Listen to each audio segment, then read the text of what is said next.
അതിരപ്പള്ളിയിൽ മസ്തകത്തിൽ മുറിവേറ്റ കാട്ടാനയെ ചികിത്സിക്കാനുള്ള കൂട് ബലപ്പെടുത്തുന്ന ജോലി ആരംഭിച്ചിരിക്കുകയാണ്. തിങ്കളാഴ്ചയുടെ നിർമ്മാണം പൂർത്തിയാകും.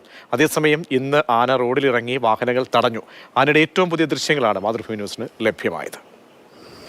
ഇന്ന് രാവിലെ ഏഴാറ്റുമുഖം പ്രകൃതി ഗ്രാമത്തിനടുത്ത് വെച്ചാണ് ആനയെ റോഡിൽ കണ്ടത്.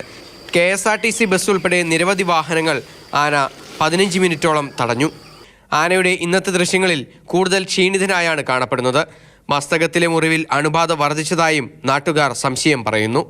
ആനയെ മയക്കുവെടി വെച്ച് പിടിച്ചാൽ 30% മാത്രമാണ് അതിജീവിക്കാൻ സാധ്യതയുള്ളൂ എന്നാണ് ഇന്നലെ വനം വകുപ്പ് ഉന്നതതല യോഗത്തിൽ ഡോക്ടർമാരടങ്ങുന്ന സംഘം വ്യക്തമാക്കിയത്.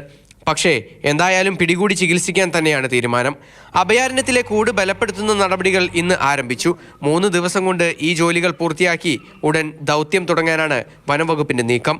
അതേസമയം തിങ്കളാഴ്ച കുംകി ആനകളെ ഉൾപ്പെടെ അതിരപ്പള്ളിയിലേക്ക് എത്തിക്കാനാണ് സാധ്യത.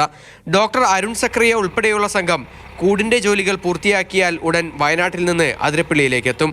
അടുത്ത ആഴ്ച തന്നെ മസ്തകത്തിൽ മുറിവേറ്റ ആനയെ മയക്കുവെടി വെച്ച് ചികിത്സയ്ക്കായി കോടനാട് അഭയാരണ്യത്തിലേക്ക് കൊണ്ടുപോകാനാണ് വനംവകുപ്പിന്റെ തീരുമാനം. മാതൃഭൂമി ന്യൂസ്, തൃശൂർ.